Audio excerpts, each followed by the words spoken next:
luckily. Right.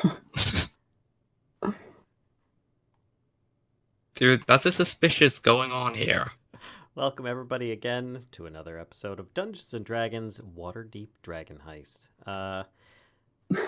Brief disclaimer, you'll have to forgive me. I updated to Windows 10 today, and I am brand new to it, and therefore there may be difficulties due to that alone, on top of the usual difficulties that I may struggle with. So, hi everyone. Some may have also noticed that Natea and Smoke have little avatar images instead of their pictures. They're having camera difficulties today, so they will have their avatars there, but they are here nonetheless. So, and my hair's bad. I don't know, it looks pretty cute right there with the snarfle lip going on. And on top of that, My thing, your mic is low. my mic is loud. Okay. Low, not loud, low. Other way. Oh. Okay. Let's see if I can actually fix that. Oh, dear God.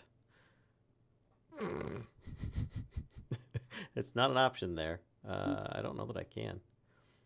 System sound audio devices. Let's try that. Sound manager. That sounds great. You guys might see a little something. No, that's not what I was looking for. That's not the right thing. So anyway, see if I can actually bring this up here. This is not what I'm looking for. Microphone, properties, and I can increase the levels. Let's bring that up to... Whoa. Oh god, I gotta lower you. How's that? That all right? Hopefully. Maybe.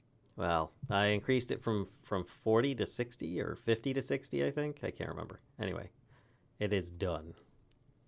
So, hopefully everybody else is still loud enough and I'm not, like, blowing them out. Very good, much cheer.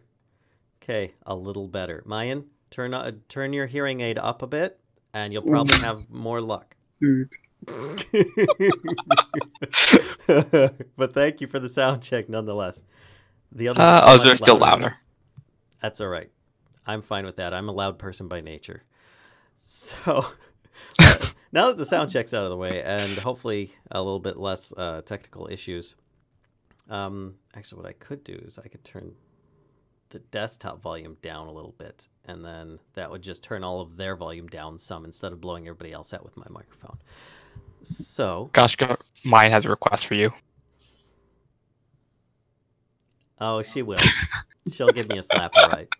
So, let's do some introductions. I'm Valen, the Game Master. I'll be running this debacle tonight.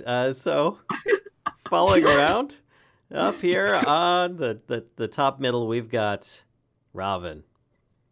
Tell people who you are and what you're playing. Vern Riker. Reiner? Riker. I forget my last name. Riker. Is it Riker?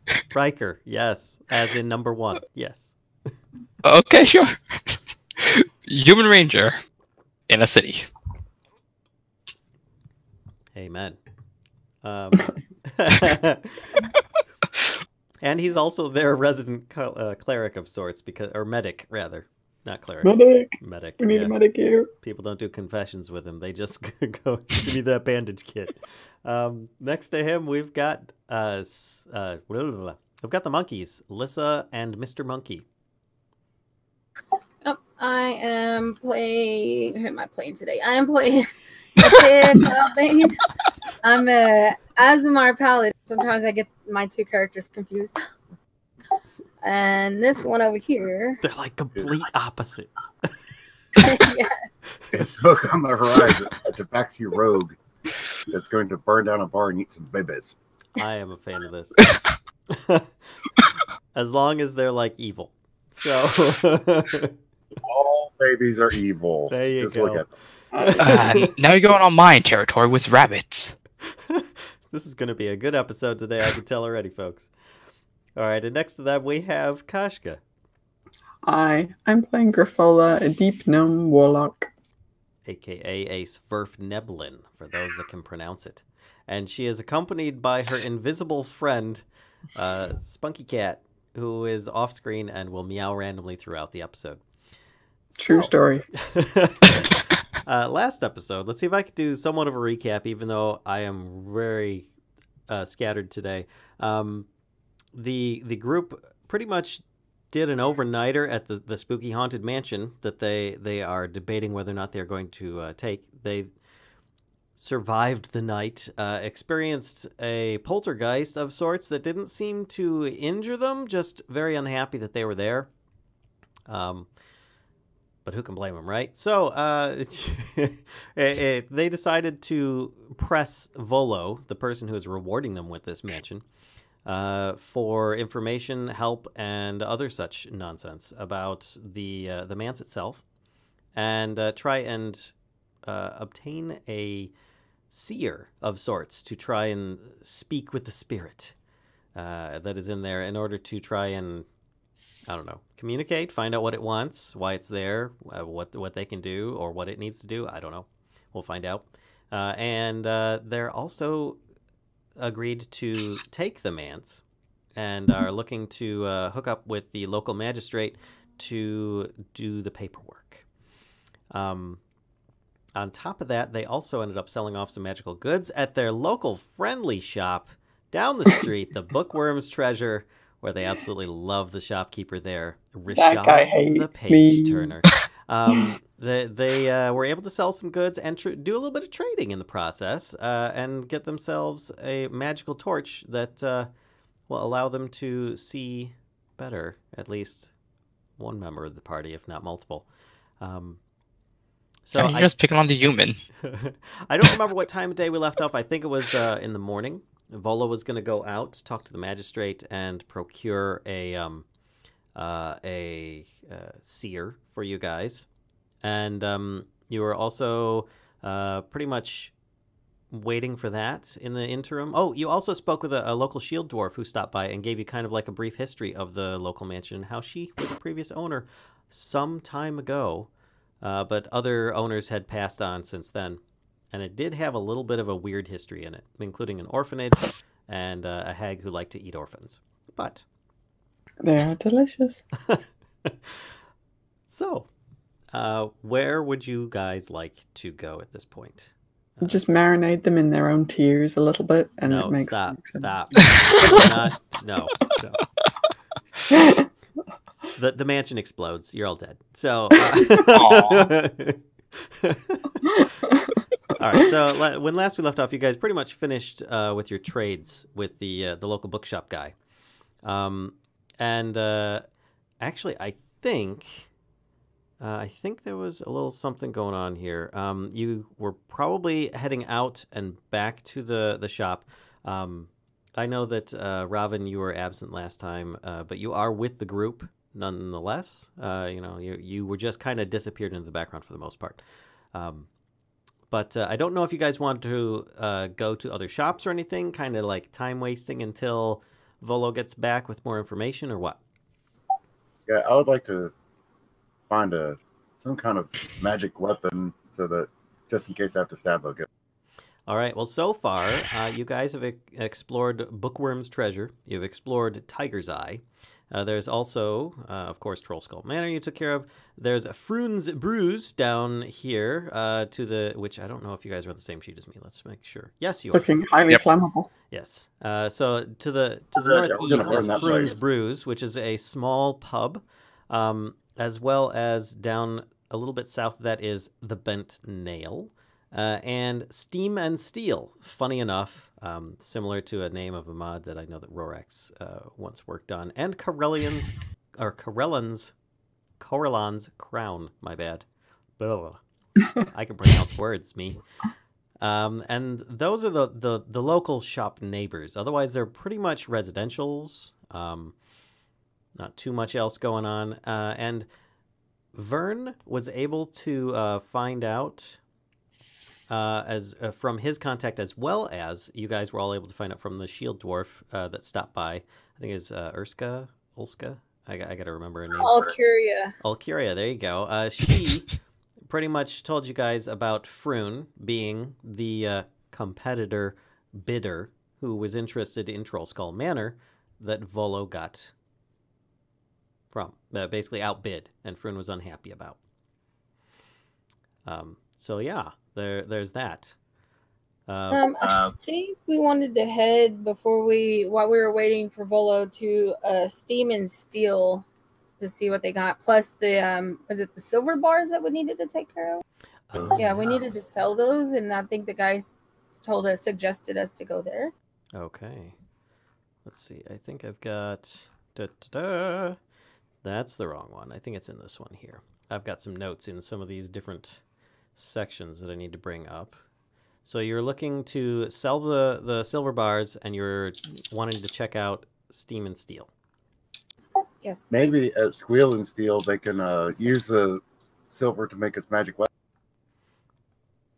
Oh, you mean like silvered, like make your weapons silvered, perhaps?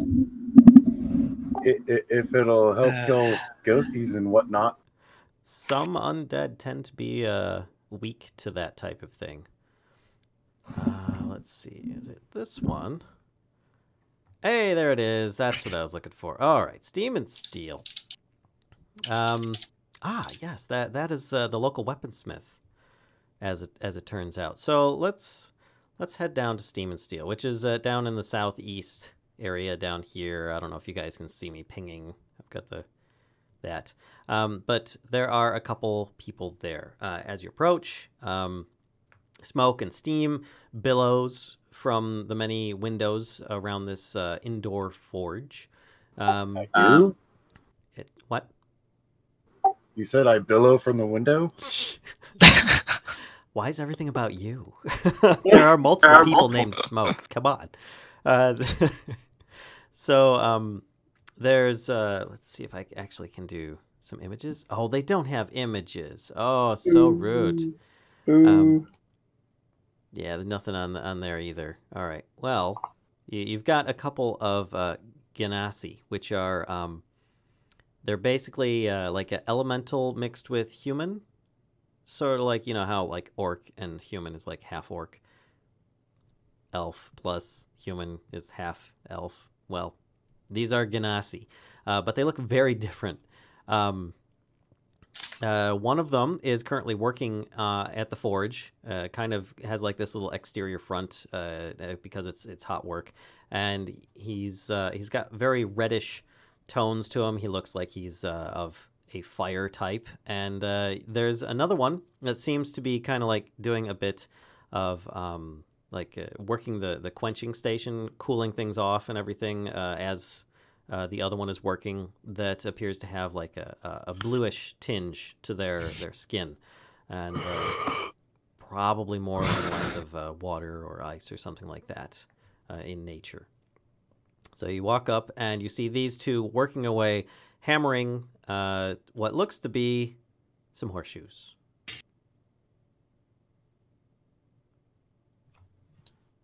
Take it away. Yeah, I just walk up and greet them. Hello there. And they both stop for a moment, and one of the one who is actually swinging the hammer on the anvil,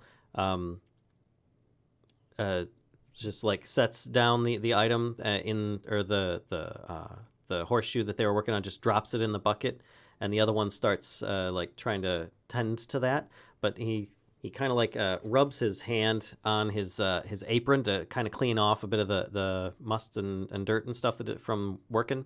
He looks a little bit sweaty, but otherwise he holds his hand out and says, "Welcome, friend. I'm Emik. This is Steam and Steel. How can we help you?" Yeah, actually, we were told that we have some silver bars that we need to have taken care of, either selling them or maybe you might be able to help us and tip some weapons. We've done some silvering before. Well, are you interested in silvering weapons you have? Looking to purchase silvered weapons, or what? And he says, "Oh, excuse me. This is Avi." And he points to the little bit more slender of a person who's finished quenching the horseshoe, and comes over, a very slight build, also a male, and kind of like hangs a little bit on the side of Emik and says, "Hello, I am Avi. and just kind of holds both hands out like this. Okay. Yeah, I just kind of, for shake hands or whatever. As you reach out to shake hands, Avi kind of like clasps your hand together and just kind of does like a small bow to them. Says, "Welcome." Yeah, we're looking. Well, it depends on the pricing, really. We have this guy here has some daggers. If we could tip them, I'm sure the others have some kind of weapons they might either want tipped, or we could see what you have for sale. You're welcome to browse our wares, says Emik, and kind of points inside. There's kind of like this vast array of all sorts of weapons in and hanging all along the walls and everything. He says, we do tend to try and arm as a wide variety as possible.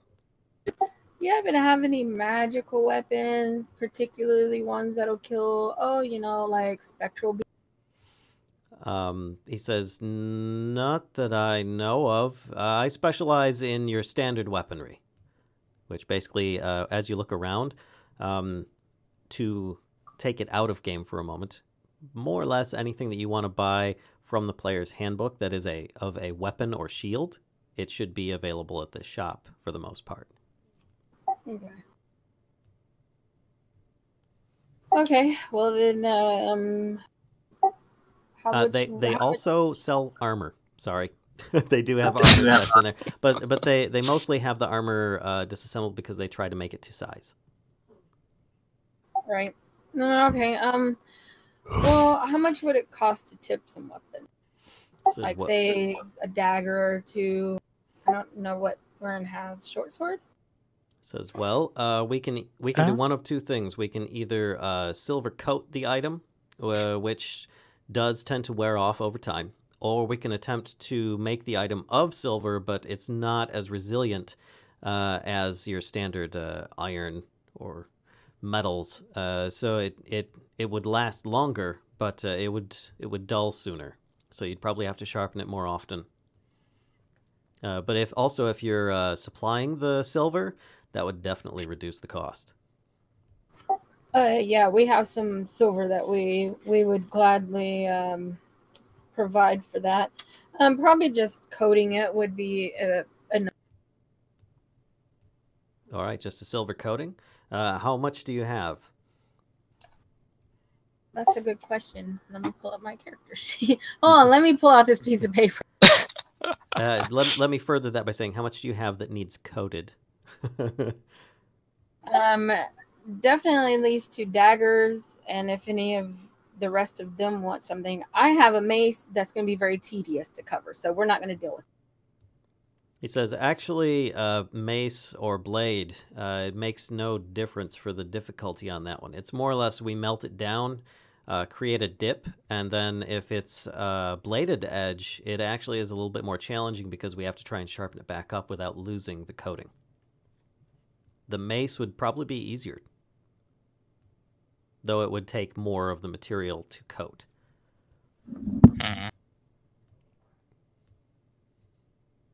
Yeah, I have 7 bars of silver. And you see both of them, their eyes get really big. They're like, oh, right. And Avi goes, that's more than enough? Did you want to silver coat a set of armor, perchance? They suddenly think, like you guys are a little bit more well off than what you might appear. I don't think silver coating leather armor would help me in. But of course, not everybody wears armor throughout the city, and carrying weapons is not usually a normal thing to do either. Obviously, you must be friends with some nobility. These are just things we've procured along the way, adventuring. Nothing major. I killed javelins. Wait, that came through as I killed javelins. What did you say? I heard that. I killed someone for these javelins. Oh. Okay, so I know, Vern, do you want yours coated? I should be fine without it. I'm thinking Okay. he's like silver bow. Maybe not. Do you have anything you need coated? Arrows, Silver bars. Yeah, you have your own silver bars too. I know, Graffola, do you want anything silver coated? Silvered? Anything like Hey, you can that? silver No. your bird. No. Silver, just her claws, just the tips of her. Actually, think about how much would silvered arrows cost? How many did you want to get silvered? 10. Probably the process. It's more or less you're just paying for labor at this point. So I'd say a gold piece, since you're providing the material. And what if you make it out of silver? It would. The tops. He says then we'd have to be doing a bit of forging on that. It would probably be a gold each. Okay. Ouch. Well, the cat here wants his daggers silvered, so we'll do at least 2 daggers for sure. Fair enough. Did you want your mace covered? And he looks at it and says, I can be sure to keep the detail on there if you like. Sure. Yeah, it's very sentimental. I would like to keep it as close to looking as like this as possible. Yeah, we can go ahead and do. And he says, just to allay any doubts you might have, come this way. And he kind of like escorts you into the shop a little bit. And he points to this kind of like this helm. And it's just sitting there. And at first glance, it looked like it might have been a giant spiked mace. But instead, it is actually a helmet. And you can see that every single spike is inlaid with tons of little like inscriptions and everything like that. It looks like something that really, really scary looking royalty would wear and totally headbutt people with or something. He says, this here is more... it's not as practical as it is pretty. But this here also has silver and white gold inlays. And you can actually see that there's like 2 contrasting reflections across it. And he says, I did this detail work, and it wasn't actually that bad to do. So if you're okay with this kind of work, then I'll be sure to take care of your stuff for you.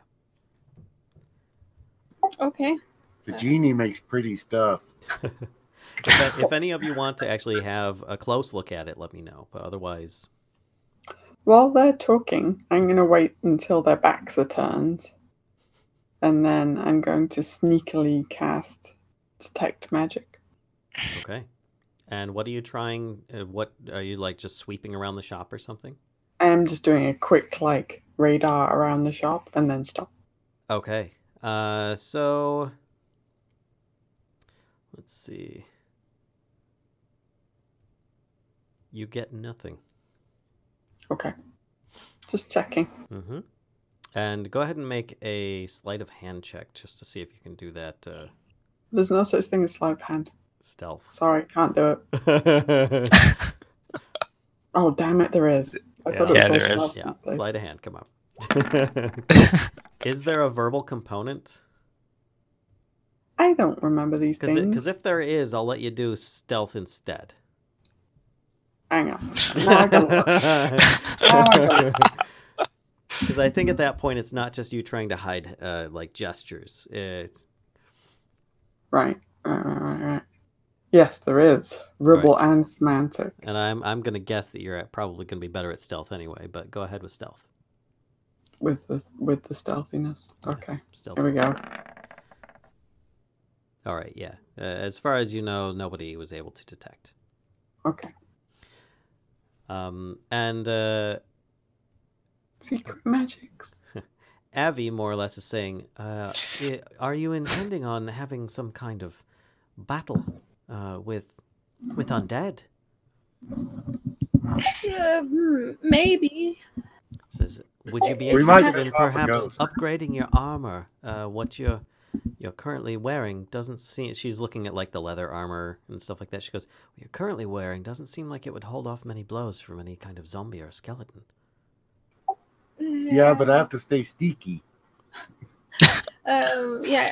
My chainmail, yeah, definitely probably could use something. But how much would it cost for all of the, not just the silver, but how much total is it going to cost to have the 2 daggers, my mace, and say my chainmail? Oh, you wanted the chainmail silvered. Did you want the chainmail silvered? I don't know. I'm just asking to see Okay, so you're asking if wait. Okay, so 2 daggers. What else? The mace. And you're asking about silvering chainmail? Yes. Okay. So the daggers are just probably for the sharpening and everything, probably 2 gold piece each. And then the mace itself would be another 2 gold piece because it's actually simple. But if you want to ensure that he keeps the inlay, it would be an extra gold piece on top of that, just for the detail work on it. So it'd be 2, 2, and 3 total. Then the silver chainmail. If you really want to stand out in the crowd, Avi would actually say, I'm not sure what function that might serve. Perhaps something maybe more showy than anything else. But silvering chainmail, I would say, and he kind of like gets really close to you and says, it might be a poor choice because silver will tarnish rather easily. It'll end up looking more black than anything else in the end. Ooh. Well, that's kind of cool. That's badass. Do that. It's unlikely it's going to be a solid black. It's probably just going to be like a dirty black. And instead, Okay, never mind. It'll probably give off a very dirty effect instead. Yeah, get nasty. This would be awesome. But I if like you the do whole want to idea. pursue that, it would probably just be a dipping process. That would probably be... We haven't done something like that before. I'd have to say it would most likely be in the neighborhood of 50 gold pieces just for the size and the entirety of it being dipped and intact so that you could still get the functionality out of it. Yeah, I'll think about the armor, but we'll go ahead and do the daggers and my mace with the detailing for the gold, 7 gold, I think, and I also have however many silver bars you need. Right. Okay. I think 1 should be more than enough. Abby looks over at Emrik, and Emrik goes, "You know what? Would it be alright if we had 2 bars and we returned the excess afterwards? I could reforge it into coin for you if you like." Sure. How about I'll give you 2 bars. You just keep what you don't need for whatever you need later. Says, "All right. Well, do you actually have the stats for how much the silver bars were worth?" I think I wrote it down. Give me a. That's one of us. Yeah, that's one of us. I never remembered. I did not write it down. I just wrote down how many bars I have. See, I think she asked it after the last episode that we did. I think she might have written it down. If so, then you could just say, here's 2 bars, keep the change. Because I think that would be more than enough. And then he'd probably end up tossing in something if you wanted. Like a few more throwing daggers or something. Yeah, 'cause I don't think we wrote it down. I'm pretty sure a cat that has 20 daggers just, strapped onto him is not a safe cat. No, this is exactly what the cat needs, especially since I have 3 javelins as well. I killed someone for those javelins. Emrik would say, "Did you want me to put silver tip caps on those javelins for you?" No, I'll just use them for stabbing normal things. And he just kind of like raises an eyebrow and says, "Right. Okay then. So I think 2 of those bars, one of which will be used for material. The second one I might edge into a little bit, and I'll probably end up using about half the bar just for payment, and then the other remains I'll have reforged for you. If not into a smaller chunk, I'll see if I can get the local coiner to set that up for you. Or I could always use more sharp objects to stab things with. I could get you some another probably 1 or 2 silvered daggers out of that. So you could end up with 4, and I'd use up the remaining materials. I mean, I'll take regular daggers too. All right, that would work. I can get you get you 6 more daggers for that. Yeah, I like 6 more things to stab with. That's better than 2 more things. You're like a porcupine of daggers at this point. He says, you know what, with that number, and he points up at the wall, and you see this really nice leather-worked, like, kind of like what do you call it, where you put a whole bunch of bullets in a belt. Bandolier? Yes. Mhm. It's sort of like a dagger's bandolier, and it's got special throwing daggers in it. He says, you know what, why don't you just take one of those, and it's got 4 of these, like, really nice-looking throwing daggers in it. He says, you can use them for quick stabbing if you need to, but it's mostly designed for a quick toss. It's just a little bit easier to work with, which translates out to you don't have to spend any time in combat drawing a weapon. You can just throw from this bandolier if you want. Ooh. Get the belt. Can I get the belt? I tell you. He says, you can just get that, and if for now, you can take that with you if you like. Or I could silver those up. It's entirely up to you. Ooh, I'll take that. Oh, could you silver my claws? He says, we've tried something like that before. And he takes a look at your claws and says, I'm afraid that it would be a bit more painful than you might be ready for. Okay, never mind then. How about I get silver armor like? Bandolier. Ooh, can I get 1 silver fang? Well, we don't do any kind of things that are in people's mouths. Sorry. Like, we don't do dental work, sorry. Yeah, once again, that would probably be a lot more painful than the previous request. Okay, never mind. He says, you see that up there? And he points, and up in like one of the corners is like this half mask. It looks like it's like molten running down somebody's face. And he says, that's not a helmet. Then why do you keep it? You have a Just to very tell people dark that it's a side bad to you, so- idea. This wasn't from people in our shop. We just thought it was more a curiosity than anything else. And he kind of gets this smile at his face. He says, but you folks don't look like you're from around these parts. No, we're not. Just venturing along. Well, I hope We're you find your actually way back fixing here. to, we're actually probably going to be your neighbors soon around the corner. So Avi lights up and says, neighbors? Really? Where at? yes, we have recently, well, soon to be new owners of the Troll Skull Man.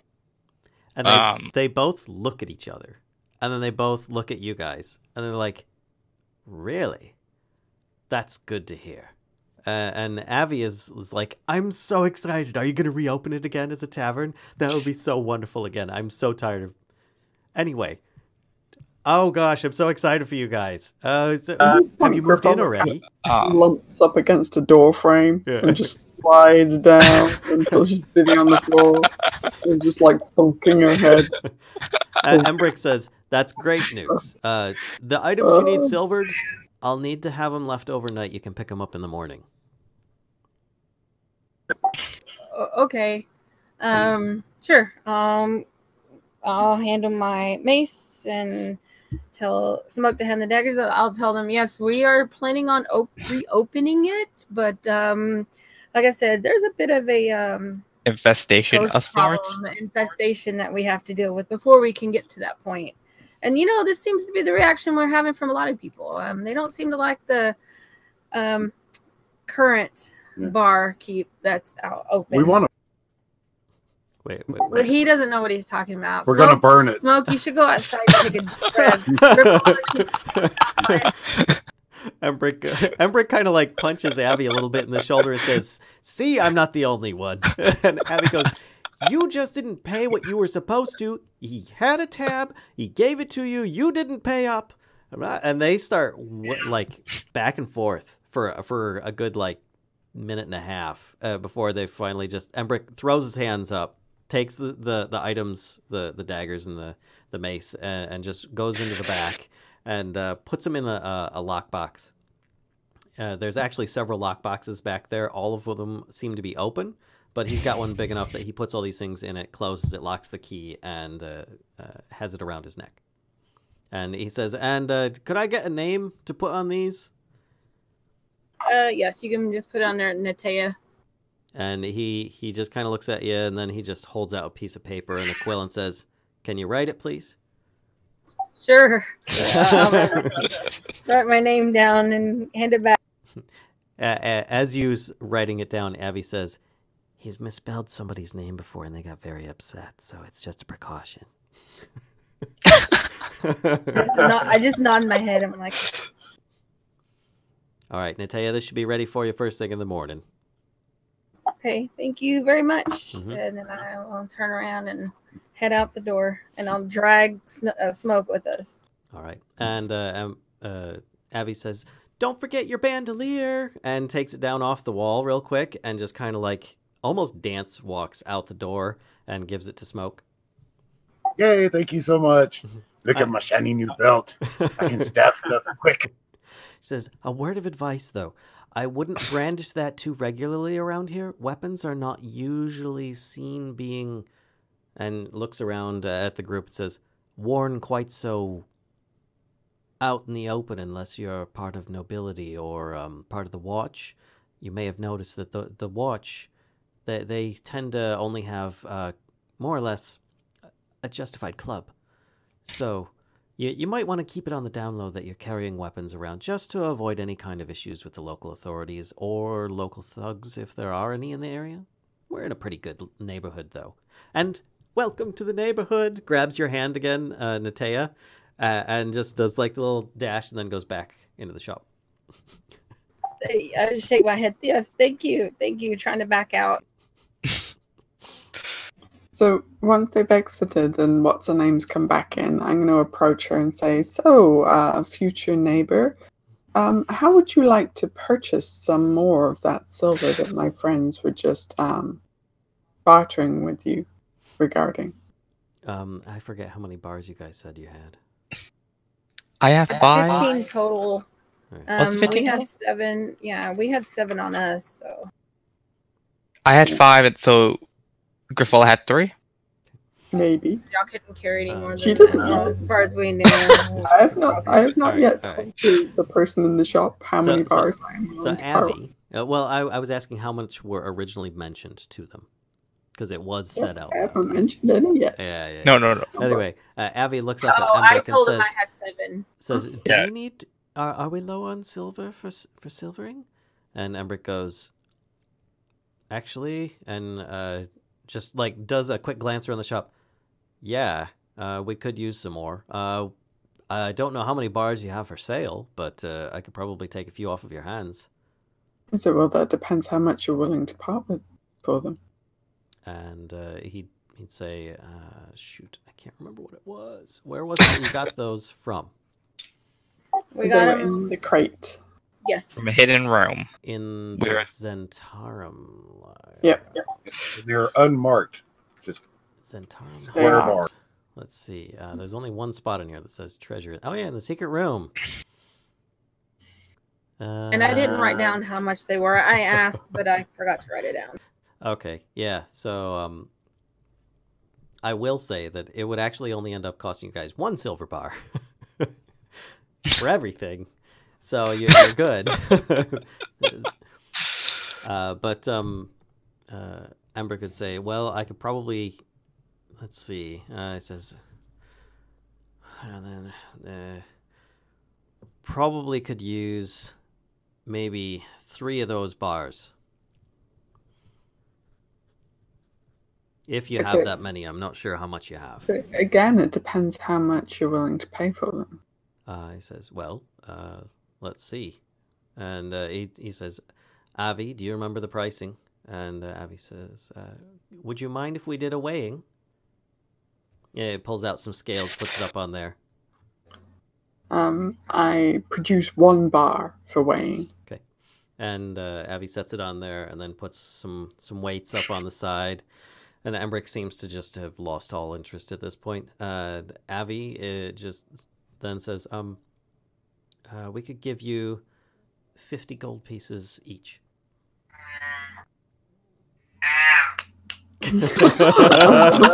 And Smoke Thank you, speaks Cat. up. No. I say, I am insulted, and to think I was going to welcome you to our tavern once it was reopened. I'm insulted by such a low price. All right. So is that deception? Deception.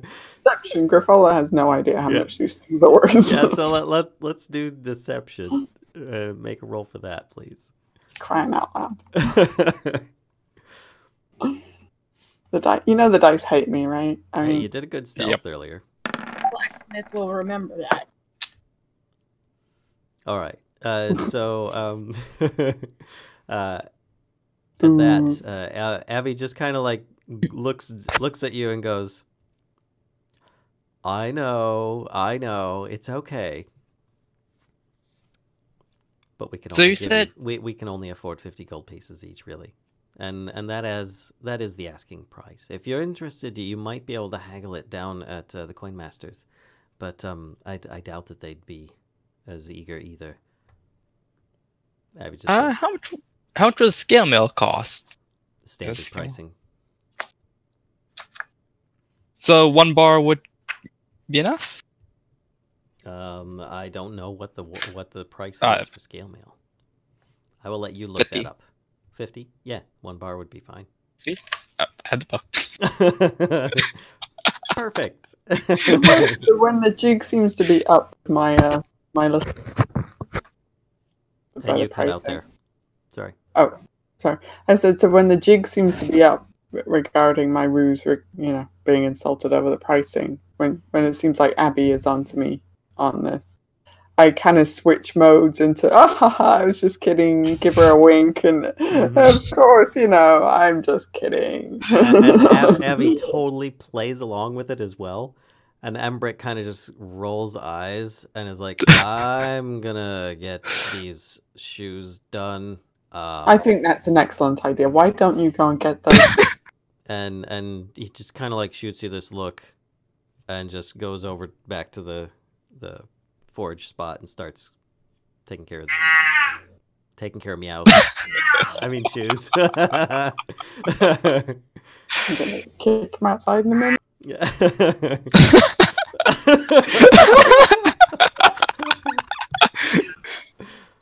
I pull out one of the silver bars. So could I get a scale with this? Are you talking to Avi or are you trying to draw Embrick's attention? Abby's. Okay. A wise choice, because Embrick is looking like he's a bit like he's taking too much time out of his day at this point. He feels like he's getting behind. Avi. That, or he just has antisocial area issue where too much time with people. Avi, on the other hand, is very willing to say, yes, that would actually be an excellent trade. What we could do is we could set you up for a fitting.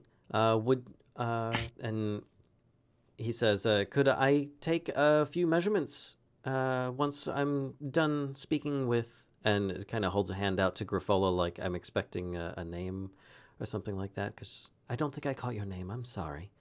Or when she holds her hand out like, what's your name? Yes. I put a silver bar in her hand and go, I'll take 50 for it. She's Griffola. and upon you placing that in her hand, she clasps her hand, or his hand, excuse me. Abby clasps his hand on top of yours, which is on top of that, and says, Griffola, it is a pleasure to have met you and done business with you. And takes out the gold pieces and does the trade with you, 150 gold pieces. Okay. And then says, if I get some basic measurements from you, we could probably have it set up for you to pick up in the morning as well. That works.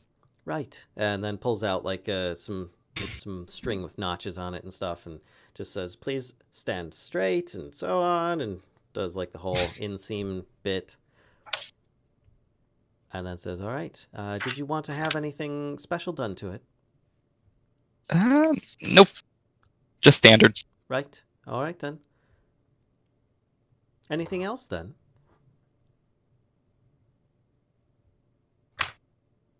Kashka, if you said something, I didn't hear it. I don't know. No, I'm just trying to shush the cat. I see cat here. All right, so then, have a good day. Peace be upon you.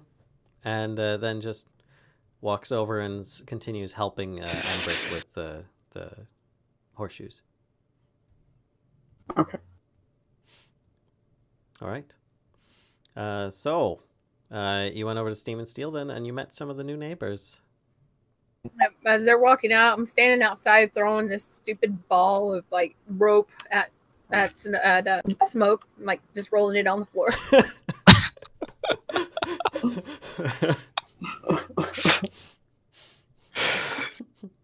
Giant cat play with a ball of rope. All right, ears back, tail twitching, going after it. Perfect. All right. Thinking about Ted, do you have any other weapons other than the mace? Nope. Take out the two short swords and hand is in hand in front of him. Want to use these? Sure. I'll use one. I have a shield, so I can only use one, really. Oh, yeah, sure. Yeah. Put the other back? I'll give it back to you whenever I get my mace. Yep. And I take out the two daggers. Cool. Actually, you hold on to these for Smoke just in case. Okay. I'll stick them in my bag. I just got a bolt with 4 daggers and I have 3 javelins. I'm pretty well armed. Wait, did that thing actually have daggers on it? Yes. Yeah, it had 4 very pretty daggers. Yep. I did not pay attention to that part. They're basically like a dagger blade, and then it goes back down again with like a little circlet there at the one end. I'm still doing that just in case he throws all his stuff without thinking. So they're like the ninja daggers. Yeah, more or less. Yep. Sweet. I'm gonna put one of those in my mouth and run it in him. It's very well balanced, actually. And what's your passive perception? Who's? For Smoke. Should be at the bottom of all your skills and stuff. Let's see. 15. Oh yeah. Okay, so you notice that it's actually got like this like pattern in the metal itself that is kind of like swooshy. It's really pretty. You move it in the light and you're like, oh my gosh, and it actually is really strangely not reflective, but it gives off a really nice I don't know, color to it that kind of seems to change on the edges. So I get the big wide eyes and start purring a little bit. All right. So I think we should head back. I just look at Smoke strained. I'm like, we should just head back. All right. So you pretty much head back, and you see outside Troll Skull Manor. You'll see Volo is actually standing there, waiting, and he's about to. Looks like he was. He had a piece of paper and a quill pen, and he looked like he was about to write a note. And he goes, "There you are. I was about to write a note." And he sets it. He puts the paper back in like a little pouch he's got on his back. It says, "So I arranged a few things for you while you've been gone, and I have the Magister actually has an appointment this afternoon, so we could stop by and do the paperwork there. And I have a seer scheduled. She should be stopping by this evening. Her name is Matilda, and she will be here very late. Apparently, for what she needs to do will, of course, and he kind of rolls his eyes a little bit, require the proper timing. I guess it needs to be the witching hour or something along those lines. Perhaps midnight is my guess, but she may show up shortly before there. So she said that it's best if there is some kind of seating arrangement. But otherwise, that's all that's required. A table is suggested, but not needed. Well, I mean, it was a tavern, so there's plenty of tables and chairs. That's no problem. Right. Assuming the ghost doesn't throw them at you. I mean, you want to come in and meet the ghost? I can find it for you. That's quite all right. But if you're... She's so friendly. He says, if you're interested, and actually you see coming up the street, Raynor is walking up. He says, what perfect timing. I asked Raynor if he wouldn't mind being witness for us, since he was so helpful in everything prior. Raynor! And he walks up and says, hello, Volo. And he looks to the rest of the group and says, I was asked to be a witness, and I was more than happy to. In fact, look at my pretty new daggers. Isn't it pretty? And he kind of like jumps a little bit and goes, yes, they're quite lovely. Yes. So, speaking of, did you all stay here last night? Somehow. Yes, it was fun. It was an absolute party. You should have stayed. You missed everything. He says, it's the least I can do. I've got a place that if you guys need to crash, I can, you're welcome to stay anytime. But the only problem is that it's often under surveillance due to, and he just kind of like gestures to himself and says, so you might get spied upon or some such, by the locals that are involved in such things. My father's reputation runs deep, but nonetheless, you're more than welcome to stay there should you like to. It's a very generous offer, but I'm not going to be driven out of our own place by some stupid ghost. Oh, it's just an offer. Do you need us to take care of some of them spies for you? I got pretty new daggers. And he says, no, violence is not needed for such things. I just shake my head and I'm just like, sorry. I throw the ball of rope down the rope.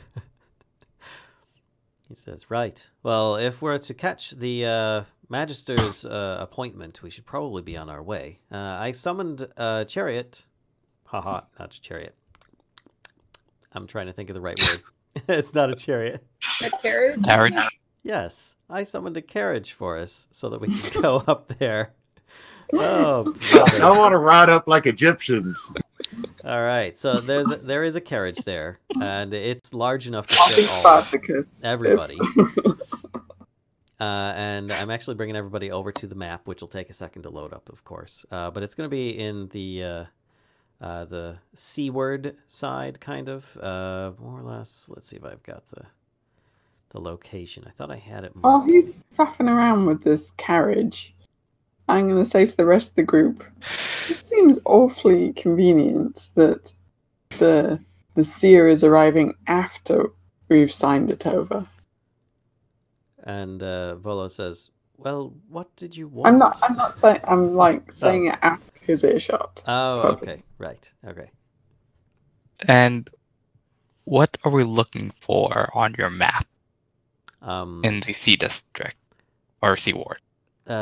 Just leave your character there. Oh, down in this area, by the market, south of where you're at. There.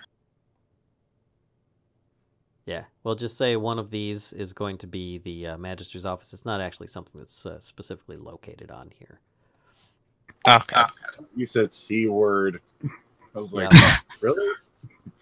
We're going Australian, are we? Anyway. Raynor pretty much calls the carriage driver over and kind of says, shall we then? So what was this place again? It's just the Magister's office is all it's been called so far. Okay, I'm gonna climb up in the thing. All right, and it's pretty nice. He says, "This isn't my own personal carriage or anything. I just hired one of the locals." And he kind of sticks his head out and talks to the guy up there and says, "All right, thanks. All right." And he says, this here bloke's name is Freck, I guess. I can't say I've met him before, but he'll get us there. And then as he's sitting down, you're all starting to sit down, the carriage takes off, which... I thought he'd hired a random guy, so he seems to know this guy's name? He just asked him, so... Oh, okay. All right. I'm like... super suspicious of everything, basically. That's Griffola. But anyway, actually, I'd probably say the Magister's office is going to be out here. I've done goofed. Yeah, it's all right. It can be. I drew on the token layer. Bye. What are you doing? Did you No, you yourself? I don't know how. Stop. So, you are the Magister's office. That is amazing. I'm just gonna steal that from you. Get rid of. What did you do? Now that's moved. Yeah, I grabbed it. I don't know how. Literally, I had just clicked. I clicked multiple areas. Otherwise, clicked the token. It never separated. Thank you. I think that you might have selected a large area and just dragged. No. I mean, I literally selected different parts of the map to try unselect, and it didn't work. It's fine. Anyway, so you guys all continue on, and you go on through. Was it pretty much? I gotta zoom out a little bit. I'm really lost on where things are here. Okay, there's the high road, and yeah, okay. Guys take a carriage up to the magister's office, going basically up the high road, and then it just goes down across Bazaar Street and down over there. Show up, and Volo kind of looks up at the sun and says, "I think we should be all right. I don't think that we're running late or anything." And so just kind of... He seems to be acting a little bit hurried, if only because he thinks that you guys might be late. And Raynor is, going along with that and saying, "All right, shall we?"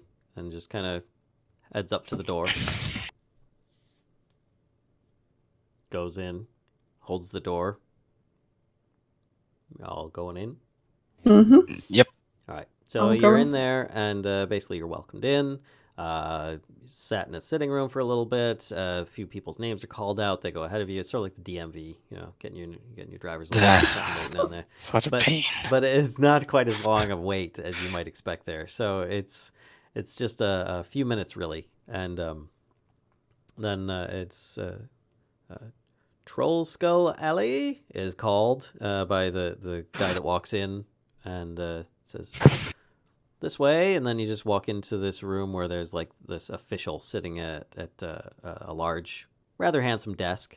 There's only 2 chairs in the room, but basically says, "So I understand that there's going to be this is just the signing over of ownership, Troll Skull Manor," and he just kind of goes through a bunch of legal jargon. Sounds like your normal stuff, and then he says, "Can I have the deed?" And Volo brings out the deed and says, "All right," and the owner to be, and just kind of looks up at the group of you.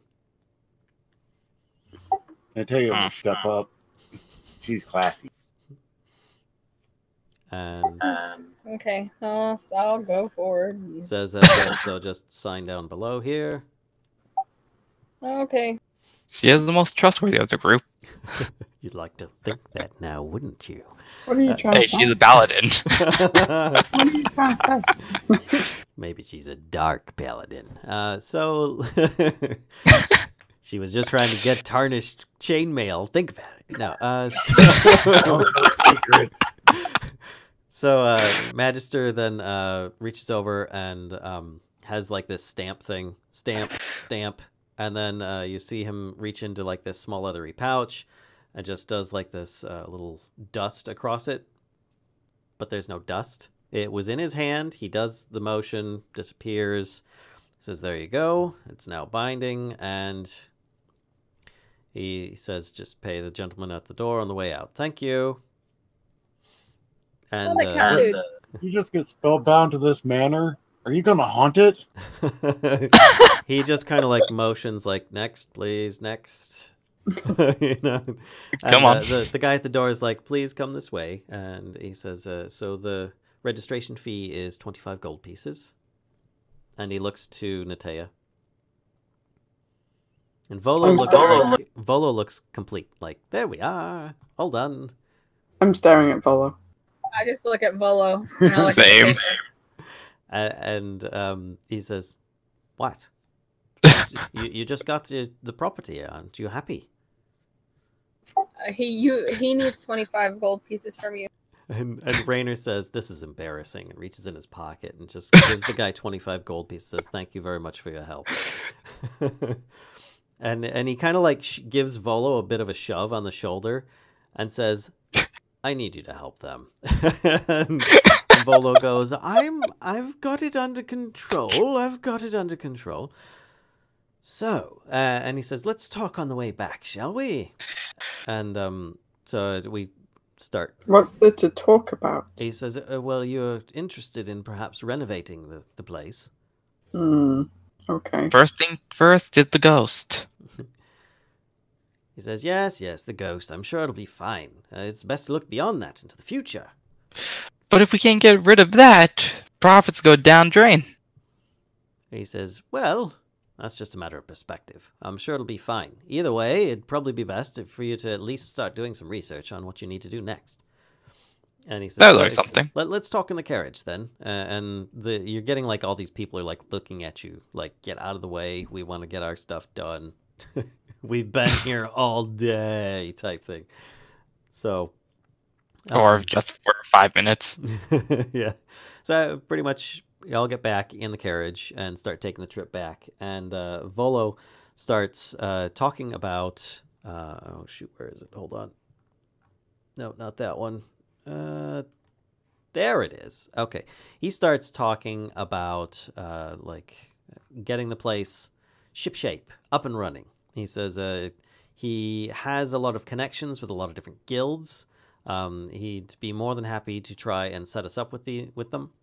He could have the representatives come out. He understands that if you don't trust him at this point, that he'll have them speak with you if you so desire. That's fine. But he's not going to be the one taking monies. He just wants to help arrange for things because you seem new to the place. And Raynor, I'm kind of paraphrasing what's going on at this point, wants to see that you guys are taken care of properly and introduced to the right guilds and so on and so forth. Do you have an interest? Maybe we could ask the lady at the yawning portal. She seems nice. They both kind of like give you a look like, what lady? I'm kind of looking at the smoke. The one behind the bar. She seems nice. She knows what she's doing. What's she going to help with? Running the place? Maybe she'd like to be a manager. Raynor kind of like is like, who? And he's looking over at Volo, and Volo's like, Bonnie. She's the new girl that they hired in a few months back. She's really nice, lovely lass. You remember the one that's always running the day shift and taking care of things for? And he's like, oh, yeah. Wait, was she the one with the tusks? And he's no, forget it, Raynor. You're hopeless. And he says, anyway, so I could speak with several of the guild members and get things set up for you, but keep in mind there will be, of course, upfront costs at becoming guild members in said things, like... Oh my god, no. He says, like getting regular shipments of... if you're making it a tavern, beer, wine, vintage. I said to him, the halflings, we went into their basement. They could give us beer. You're getting so far ahead of yourself. We have the ghost to take care of, and then we have like all these repairs to do that we don't even have money for yet. So How do you possibly propose that we start thinking about bringing in supplies to sell to clientele that we cannot possibly open the doors to? He says, I'm looking at "Well, Gravola. Whenever we burn down ferns, we Says- can then just take the gold from the wreckage. It's like, obviously I'm getting ahead of myself, but allow me to further finish what I was discussing. Now, I was only using them as a means of demonstration. There is, of course, multiple renovations need to take place on this establishment. It needs to be made, well, less of an eyesore, to be specific. So, yes, there will be Yes, multiples it's a of shame the those. previous owner didn't take care of it very well. Well, I only just procured it now, didn't I? So don't get Well, all so have we. And I'm trying to help Like, you because I've already minute. I already was Gravola. doing the research on this beforehand because I was planning on at least restoring the place.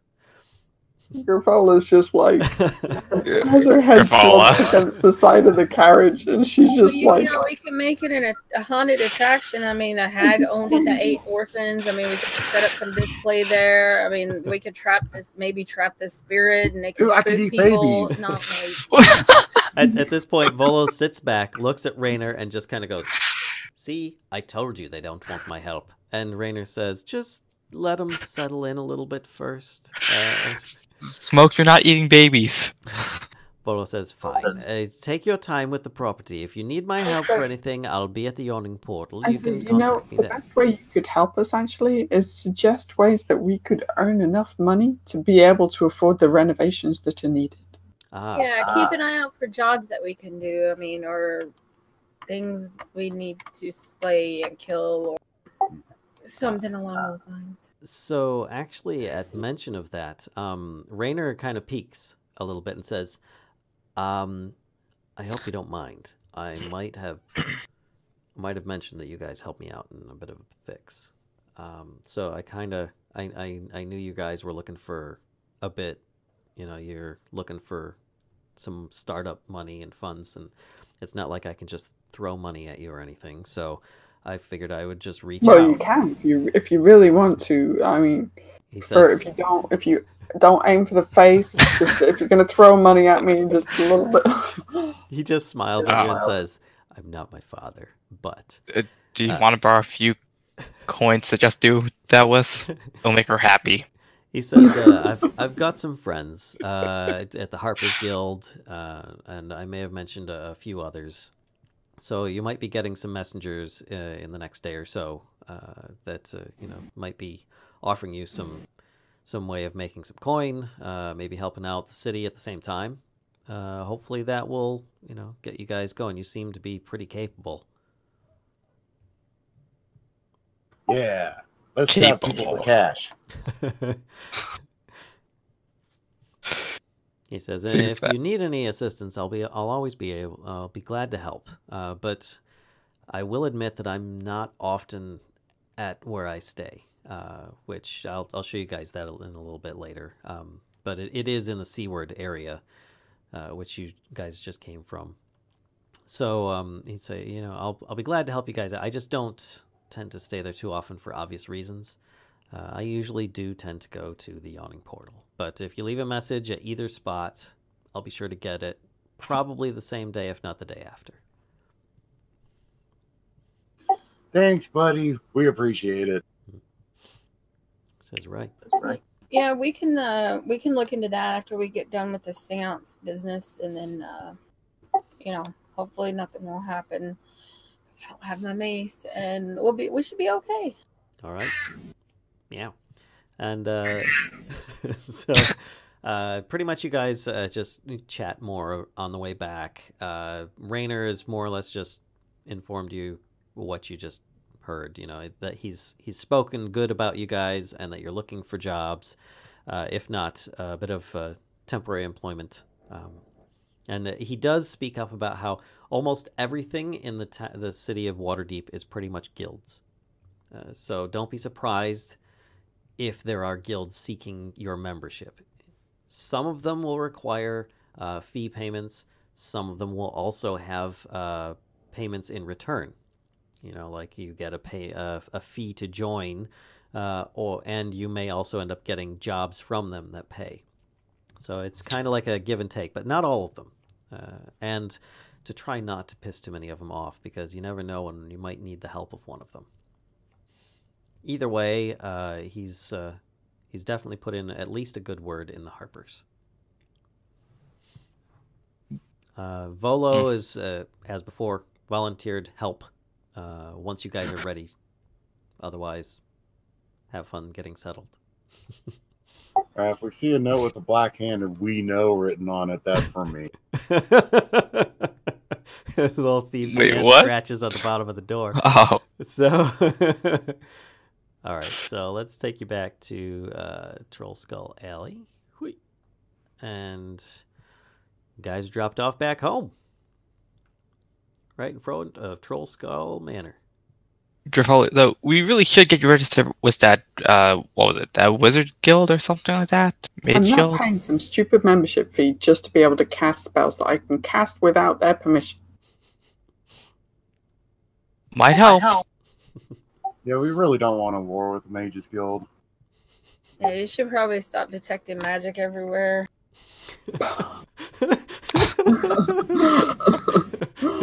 At this point, Griffo is just exasperated. Like I have 6 parents or something. But the thing is that I don't want to have to kill you for coin. Smoke your line to yourself. Yeah, you don't have much stuff on you either to loot. You're tiny, so. All right, let's go in and get these tables and chairs set up. I just walked in and got to open the door. I would like to remind people, Griffola is the richest person here with 150 gold on her. Well, the rest of We you got have trade 200 items. last week, so. Wait, what?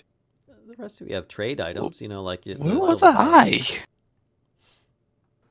Oh yeah, you didn't get any of the gold. You got a torch, dude. Yeah, your Good torch is point. 90 gold pieces worth. So, Holy God. yeah. Yeah, so don't be all sad now. Hey, you got stuff. You've got the first Hey. magic item. Well, actually, the second. It's, The other It's one not is a the weapon. candle of unlighting, but still. Oh, don't No, forget about it's my a third. proud piece of paper. Oh, Yeah, that's the right, piece of paper is second. Paper bird. Yep. So you've got the most My expensive crab. magic item. How's that? Well, the more or less the most usable. Okay. All right, I'm gonna go in and set up these tables and chairs. Like, I don't know. I'm just gonna put a table and then chairs around it. Okay. Try to light a fire in the fireplace. All right. You want to use my candle? As you guys are starting to get settled in, there's actually a knock at the door. It's a ghost. I'm gonna put his candle in the middle of the table and be like, "Go get the door." Yes. So there's a male human standing there with what looks like a really large wicker basket covered with a thin cloth. And first thing that hits you is the smell of baked goods. That smell really good. And guy says, "Hello, I hear you're new in the neighborhood, and I thought I'd welcome you." I'll walk over to the door and look out. Unseen And, servant, like, lift the thing, steal a pastry. It's a whole You're bunch following of different flavored muffins. And I'll they're step outside the door. They're still warm. I'll step outside the door and kind of pull it a little bit, not all the way closed. And be like, yes, we are the new owners, and you. He says, "Well, I'm Emik. I live just up the street. I thought that I'd welcome the new people to town and see if there's anything that I might be able to help with." Well, I'm a little hungry. He says, "Oh, excuse me, here," and he hands the large basket over to whoever's closest and says, "Do you mind if I come in?" Yeah, come in. I'll be neighborly. Not yet. It's And a bit dirty. Upon hearing smoke, and- that he kind of like takes a couple steps in and says, "Oh, I see you're still doing renovations. I'm sorry." Yeah, it's a bit dusty and messy, and might be a ghost. But other than that, I mean, it's been, as you can tell, it's been empty for a while, so it's not really in its best shape. You see him start sneaking back out with like this look on his face. Oh, I'm sorry to hear that, but Grin nonetheless, face palms. I'm glad to see the place come to new owners. If you need anything, please come on, stop by my place. Let me know. Sure. What is the name of your place? Oh, I run the small pub just around the corner, Froon's Brews. Oh, well, nice to meet you. I'm Natea. I am now the main owner of this place, this establishment. And he holds his hand out. I'm staring at Smoke. When he says he's rude, I've got the muffin, I'm like, got a big mouthful, like, just crumbs going like, my eyes just get real big. You're fruit. Yeah, I close the door real quick with everybody inside. I just close the door. I'm just like, oh, you close the door. Well, is he outside already? He's kind of standing in the doorway because he was backing back out, seeing that the place was indisposed. Oh, okay. I'll just keep kind of stepping towards him to kind of usher him out away. a little. Yeah. Okay. I'm like, yeah. No, it's nice to meet you. Finally, I haven't made it down there. We've heard a lot about your business, and we're gonna burn it. He says, "Oh, well, that reminds me." And he pulls out a couple like small, like little cloth tickets or something like that. And he says, "These are good." And he kind of like tries reaching past you a bit and offering them to the other people in there, and says, "These are good for one free brew down at my pub." I'd snatch one up.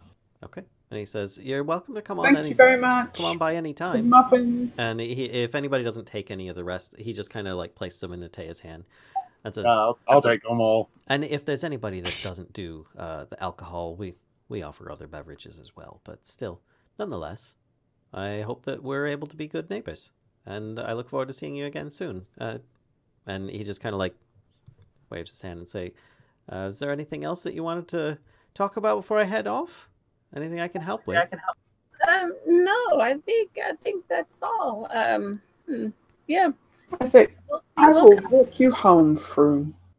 Grifola, no. No. He says, we got things to do. He says, "I'd be glad for such a handsome woman." And he holds his hand out and says, "I'm Emik. May I have your name?" I say, "I'm Grifola." And I tuck my arm through his arm, and I just kind of wave to the rest of the group. I'll be back momentarily. Yep. My head. We have work to do. Grifola, get back here. All right. He starts walking off with Grifola unless she... No, Okay. I've got my arm through his arm. Yep. Natea, should I go or you should go? Oh, she's got a date. That's so sweet. I'll take it that you're gonna watch Smoke. No, you're gonna watch Smoke. I will go with them. Okay. Just kind of hesitantly, I'm like, you and Smoke stay here. Watch the place. In the meantime, Emik and Grifola, both start walking off around the corner. And as you're walking, he's kind of like making small talk, like, "So what brings you to town?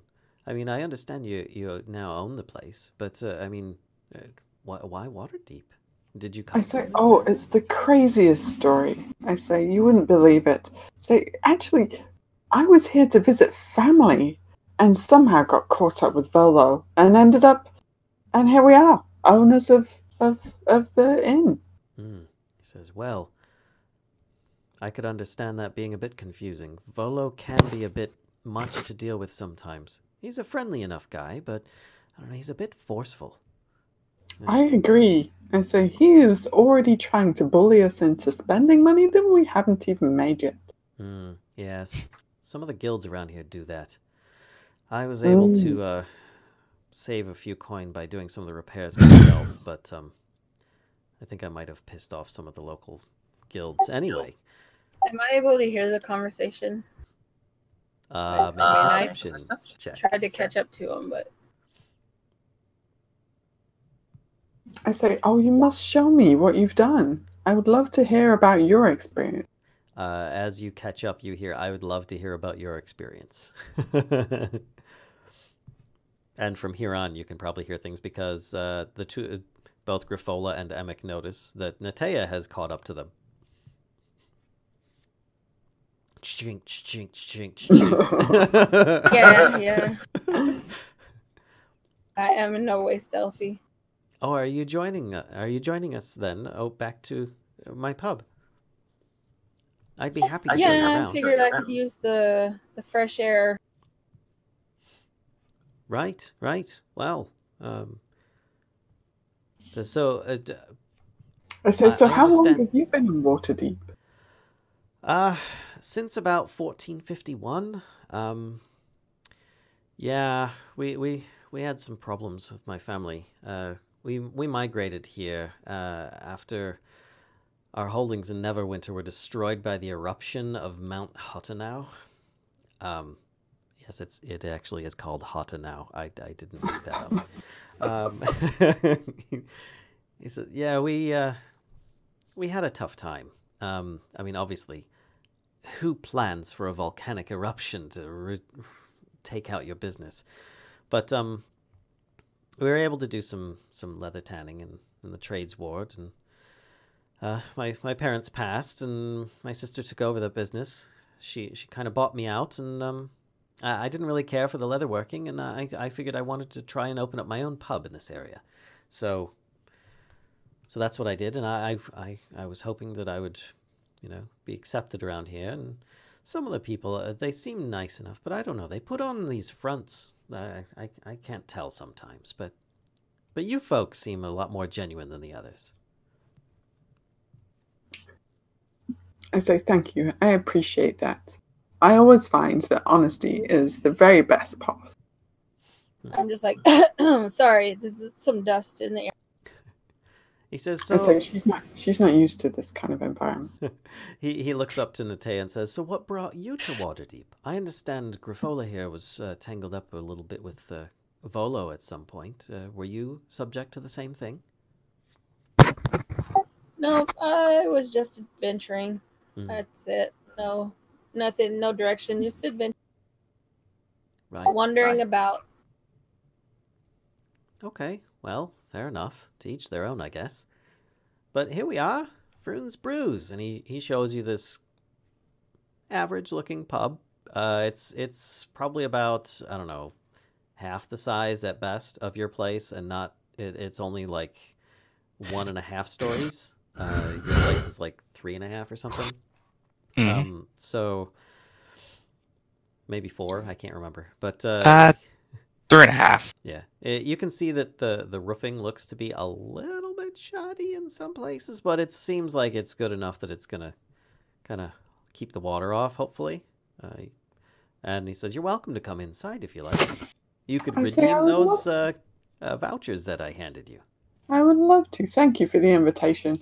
I say, and it looks so cozy and welcoming. And you come in and you see that there are a few patrons in there. There's mostly, and I'm not trying to be stereotypical, but mostly halflings are in there. And there's a few of, some other races and stuff like that, but they seem to be just sampling, kind of taking it easy and stuff. And you see that one of the guys behind the bar goes, "Hi, Emik." And Emik's like, yes, these are the new neighbors just around the corner here. Would you care to redeem your vouchers now? And he kind of goes behind the bar himself and takes over as barkeep, and the other guy goes into the back. And I pull up a stool and I say, I would love to. What would you recommend? He says, well, this stout brew here is very, very popular these days. I do recommend it. I would sit next to Grifola, but I'm just like, I'm good for right now. All right. That's fine. And he turns around, gets your glass, pours it in the, from the keg, and hands it to you. And he takes the voucher that you have out, perhaps? Yep, I push the voucher across the bar to him and say, thank you very much. Okay. And he takes the voucher and says, here you are. I hope you enjoy it. So do you brew your own stuff? No, I actually just source locally, mostly from the guilds around here. Oh, okay, that's cool. I take both hands, take a slurp. Okay. And it's pretty strong, but it's smooth. Very smooth. I say, I set it down, and with kind of a slight kind of mischievous glint in my eye, say to him, "I think this is dangerous." Oh, the beer? Yeah. Ah. He says, and in enough quantity, I would agree. And in looking around the place, it looks like he's got a lot of like flashy, showy little knickknacks and stuff on the walls and things. But when it comes to like the general upkeep of the place, like the walls themselves don't look very well kept. It looks like he's more trying to put a nice show on the place, but he's kind of cutting corners on some of the main parts of the building. I say, so I understand that at one point you were interested in Troll Skull. He says, yes, there was a time that I did try to purchase that building in when it was up for bidding, but Volo outbid me at the time, and so I purchased this place here. It was just a residential place, but I was able to convert it into a pub. I got permission from the local authorities, and he looks quite proud at that fact. I say, what appealed to you about Troll Skull? He says, well, have you seen it? It's quite large and majestic. I mean... I say, yes, but it's a total mess. Well, yes, but, I mean, you just give it a bit of a polish, and it would be fine. I mean, I was able to restore this place, and it practically didn't even have a roof, really. I lean in and say, and it's haunted. He says, this place? No. Troll Skull. Oh. Really?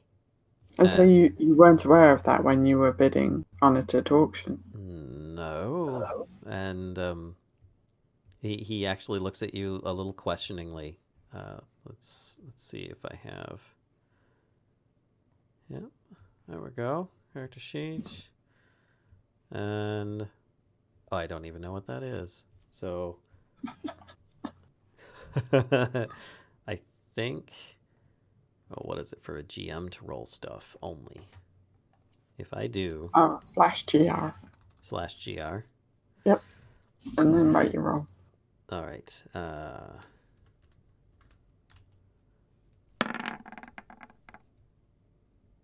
All right. So he looks at you a little bit suspiciously, like, I've heard ghost stories before. But then he's like, okay. And he's like, well, I guess I dodged a bullet, but it sounds like you might have some trouble there yourselves now. I think it's nothing we can't handle. He looks over at you and says, apparently you're very... I'm very blurry right now. Hello. You refocus camera. There we go. There you go. He says, apparently you're an accomplished... and he looks at you and says, worshipper? Cleric? Religious icon who has powers over undead? He's just kind of guessing a bit. I just laugh. I'm like, yes, all of those things. Oh, how excellent. I just kind of kick Griffola like lightly under the table.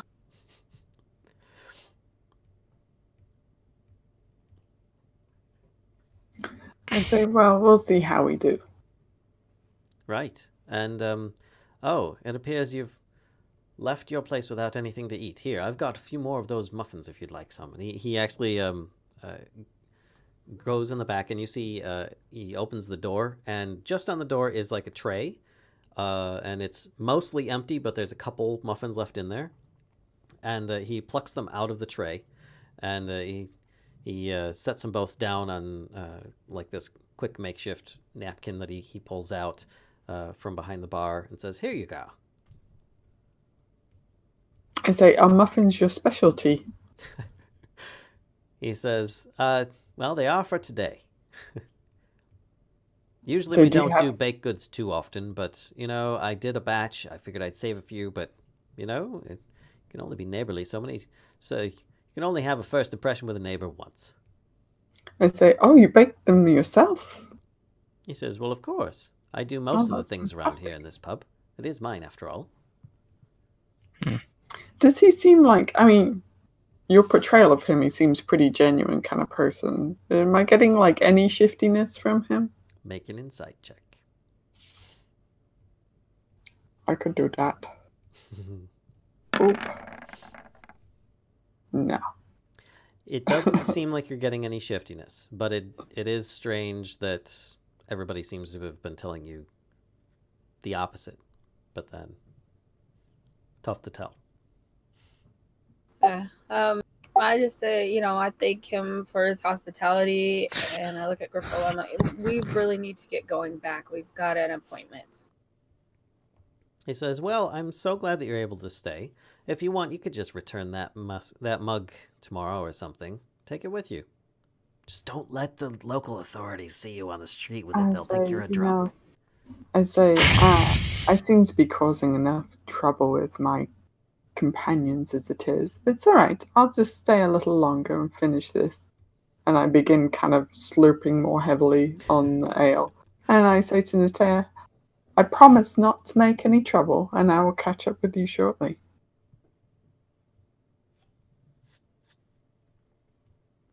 Meanwhile, back at the manor, we've got a cat on the ceiling. And a ranger with a broom poking at him. Get down! Get down! Natea walks in. Half the place is on fire. And I'm the troublemaker. No. I was actually sweeping. Not very well. But I was moving dust about.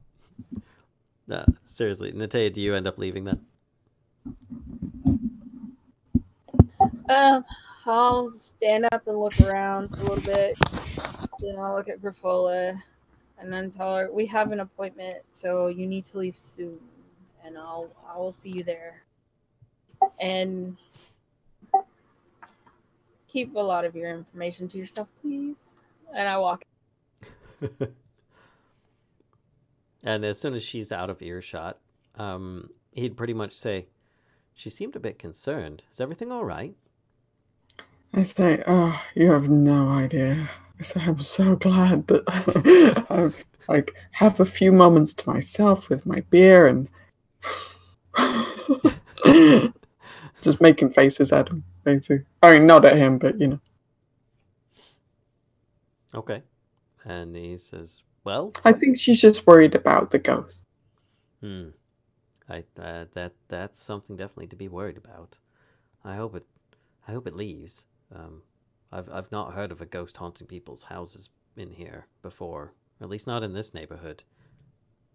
Maybe down in the dock wards or something. That might seem more common. I say, I think it's trying to tell us something. And he leans in and says, what? I have no idea. Oh, sorry. So is there anything that you wanted to do, or just more or less chit-chat with him? And I'm just going to chit-chat with him and see if he opens up anymore now that it's just me. See if he's... And I'm just going to kind of generally survey, the patrons and the pub in general. Okay. See if there's anything out of the ordinary that catches my eye, or if it's just a bunch of halflings getting drunk.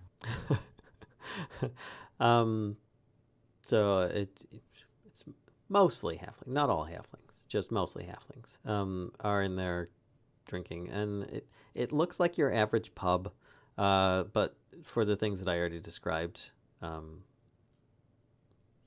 Does he appear to have lodgings here as well?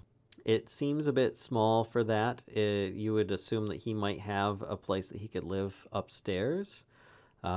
He's got enough for a kitchen in the back, and he might have a cellar. Would you be asking these kind of questions? or offering information about Troll Skull and your plans. I won't really offer any information about Troll Skull, but I will try to kind of understand. I will try to understand like the general layout of the pub. It's Bruce. mostly open. I would say I'll draw something for you here if I can. That's all right. Just to give you an idea, I mean, you see Fruin's Brews, right? Yeah. So he pretty much has a quarter of the place cordoned off for kitchen-y stuff. There might be like a small bathroom-y hookup here, and then everything else is open. Okay. Different tables and stuff, and then he's got what looks like some kind of a makeshift area outside where you can go up to the half story. Gotcha. Okay. And does he have a cellar? You'd have to actually go into the back room to find that out. I might would ask assume him. so. If you'd ask him, he'd say yes. That's where he keeps most of his stock because his kitchen is so small. Gotcha. Okay. He would ask what you guys' plans are for Troll Skull. If you're just going to be living there, or I'll say something along the lines of wanting to be rid of the burden as soon as I can.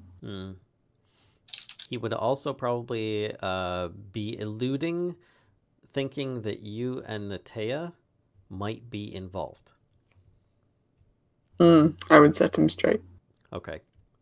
And then he'd probably, because he didn't necessarily, he saw 4 people, he'd be curious if there was more of you. Like if you're an entire family or something, or...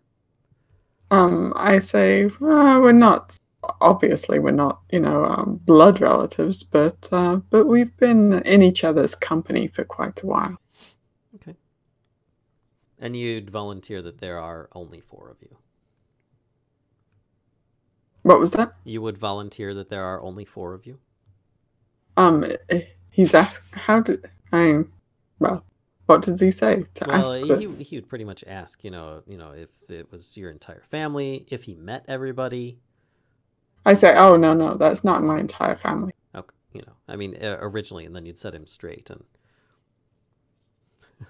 yeah, I mean, I guess I'm being vague about whether that's all of us or not. Okay, all right.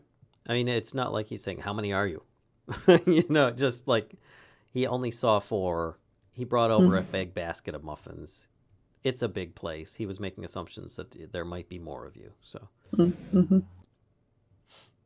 I say something along the lines of, oh, that's an excellent idea.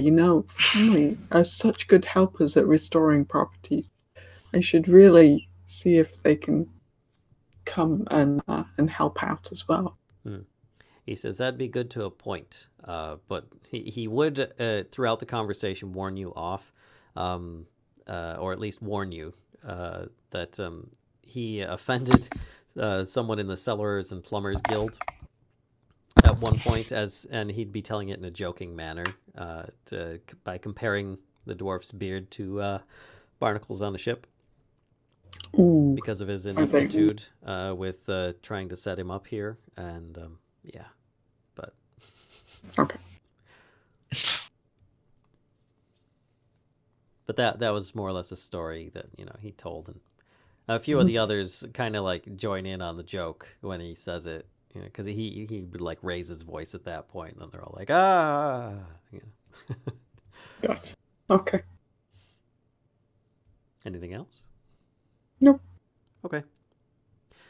And you're back at Troll Skull Manor. It's getting late. Guys going to be setting up for your seer. Mm-hmm. All right. With my Well, Natea already set up the tables and chairs and put my unlighting candle in the middle. I've been trying to sweep, but not very well. All right. Might have started by using the wrong end of the broom. Fair enough. So, are you guys doing anything else, or are you just going to wait for her to show up? I've been also helping with clean here and there and keep my eye on, the one who can kill me at any moment? Sweet. Stab, stab, stab. All right, so more or less just some cleaning going on, and the time comes. It's probably about like 11:30 p.m., nearing midnight or something like that. Comes knock, knock, knock at the front door of the tavern.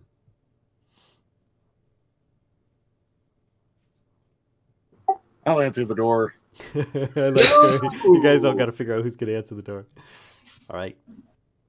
You open the door, and there's a very small woman at the front door. You're not sure if she's dwarven, halfling, gnome, or just a really short, hunched-over human, because she's got some really bright-colored clothes that look a bit old and worn, with a hood drawn up over, and the lighting in the area is not exactly giving a very good visibility on her facial features. You just know that it's probably female, and she might be very old or hunched or short. Just at the door, and she says, "I'm Matilda." Hi, Matilda. I don't know if we have any muffins left. You want to come in? She says, "Thank you." She walks in, and she pulls her hood back, and you can see that she's actually a rather elderly-looking dwarf, female dwarf. And she has a little bit of a beard. Just a little. But it seems, Oh, God. it seems really well kept. And she says, "I understand that you're having some kind of supernatural problem, and you're looking for Yes, help." we have a ghost, but I don't know if we have a booster seat. I'll go look. I just walk over to her and I was like, yeah, sorry, don't, pay any attention to him. He's not all there. So and I was like, please come over, and I show her to the table. And I'm like, yeah, we seem to have this spirit here, and we're not quite sure if it's trying to tell us something, but it does throw things, and throw things. And I'm watching her so closely. I'm like, just focused on her every move. she says, "Well, I will admit, I'm not familiar with Troll Skull Manor's history. I'm not from this area of town. But Volo did say that you were in need of some help, and with this spirit. Did you want to? What did you want with the spirit? I mean, obviously, it's giving you at least a little bit of trouble." Why am I here again? Well, he was very vague on it. He just said that they needed her help. So. Well, we only know very little about the history as well. A couple people owned it. We found out eventually that a hag actually owned it, turned it into an orphanage, and was eating the orphans, which, hags. Her eyes get wide, and she's like, "How horrid. I'm so sorry to hear." Yeah. Yeah, that was pretty Was shocking. that in its recent history? I think that was quite a while ago. Like, I think before the tavern, actually, before they turned it into a tavern. Right. Okay. So. And we're not sure what this thing, the spectral thing is. I can find it, but I tried to communicate with it, and I can't. It doesn't seem to be. I don't speak whatever language it speaks. So, I mean, we want to find out if it's trying to communicate with us, or if we can just get rid of it. Either way. So you've got a spirit that seems to be inhabiting your place here, and you more or less just want to find out why it's here and what it wants. Yes. Okay. Maybe how we can lay it to rest, Grifola says from a dark corner. Well, I come back with a small box. You can sit on this. Thank you. And she looks at all the stools in the room, and then she looks at the box, and she looks up at Natea and says, "Would you mind if I took a seat on one of these instead, though?" Yeah, sit No, anywhere you'd like. You can put it on the Can sit I with the just rest push. of us. I just. She kind of gives you like this look. She I'm says, just shaking my head. I was like, sit anywhere you'd like. she says, I'm more than willing to help, but I don't need to be insulted. And she just looks at you. Smoke. I'm just trying to help you sit with the big people. Sorry. Smoke. And she looks really insulted at this point. She's like, I'll admit I was paid for this, but I don't need to take this. And she looks at the rest of the group to see if that she's going to get more from the rest of you. I just tell Smoke, go sit over there, and point to the corner by Griffola. I was like, just go sit over there, please. And I just look at her. I said, I do apologize. Yeah, I step forward and say, I apologize as well. Please stay, and if you can help us, it would be much appreciated. She says, all right, I'll do what I can. So what my family can do has been passed down, not willingly amongst each other, but we seem to have found a way of making a living off of it at least. Is being a way of speaking with those who can't speak, and a lot of spirits don't have that ability. So this is where we can kind of bridge that gap. It does take a bit out of me, so I would ask that, this is why I ask for some comfortable sitting area. And she kind of like props herself up into like a bit of a corner so that if she were to like, totally relax, she'd still be sitting up just fine. And she says, so if I could have you gather around, we could see what we can do. Do any of you have a candle that we could light up? It often helps focus the spirit into the area that we're working with. I put my candle in the middle of the table for you. And I knew you would. And she just waits for someone to try and light it.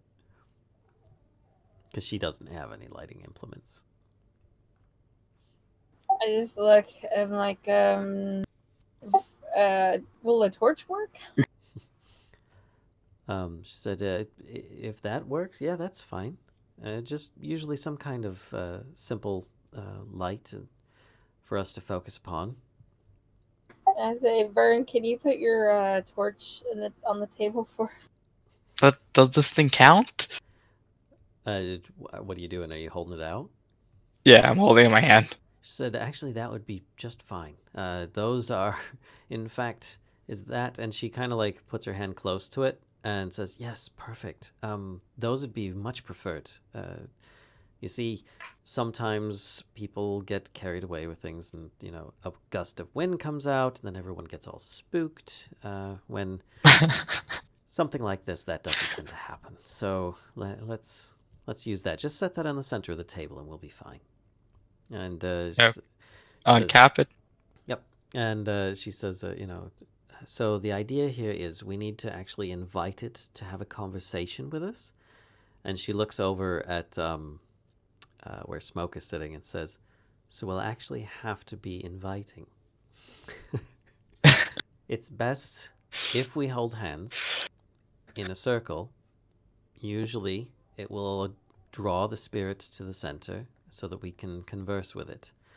Now, I'll do what I can to try and communicate any questions or things that you have from it to you, but usually it requires interaction with, meaning you'll have to ask questions and I'll be able to try and do what answers it might volunteer.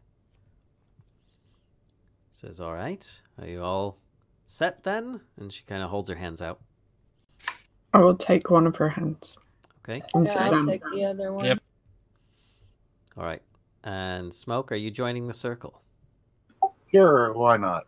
All I'm going to be doing perception checks to see if she's kicking the table. All right. So she says, all right. So this will take me a few minutes to just kind of get myself ready for it. And then Well, when I look a little different, you'll know. And then you can start asking your questions. Please be kind to it. Often, people can be a bit, I don't know, offensive. And things can get out of hand. So please try to remain calm. What perfect timing. And so then she kind of puts her head down and she starts doing what looks like a ritual cast. But there's no magic involved in this. She's just kind of like doing some kind of ritual that might be religious in nature or something along those lines. And shortly after that, you start seeing. Are you guys like watching her, or are you watching the light? Are you just kind of watching in general? I'm watching. Oh yeah. No, I'm scanning intently. Okay. Want me to do perception? So as you guys are watching her, you can see that her features start to slowly change. They seem to kind of merge a bit and switch into like kind of like a half elfish face. The hair on her face seems to disappear. She looks very gaunt, and she starts looking ever so slightly transparent. And then she's had her eyes closed this entire time. And then she opens her eyes, and they're bright blue, like they're giving off almost as much light as the torch on the table. And I guess I recognize the face. And it looks just like that face. Yes, it does. Okay. And I think that that's a good spot for us to stop at this point. With the seance. When she opens her eyes, Grifola's like, still holding her hand, but giving her like as much distance as she can. All right. And that's pretty much it. So, tune in next time to find out what happens to our group of adventurers. Do they get devoured by a half-elven dwarven woman who's trying to act like a spirit? Or do we actually find out more about this spiritual inhabitant of their house and resolve any issues? So first the whole baby eating, and now you can. Okay then. No. All right. No babies were eaten during this episode. None were eaten. No. Talk about the camera is off. Fair enough.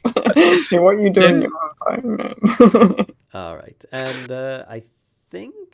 Wait, what is? I don't even know what today is. It's almost the new year, so I think the next time we'll be doing this will be strictly on Twitch. I should be uploading videos to YouTube still currently, and then we'll do a transition a little bit later on to upload videos elsewhere. But otherwise, we're gonna just upload videos elsewhere. Yeah, like to another channel is what we're discussing. Oh, okay, that thing. First, we do the Twitch switch, and then we're still gonna upload videos to YouTube on the standard channel.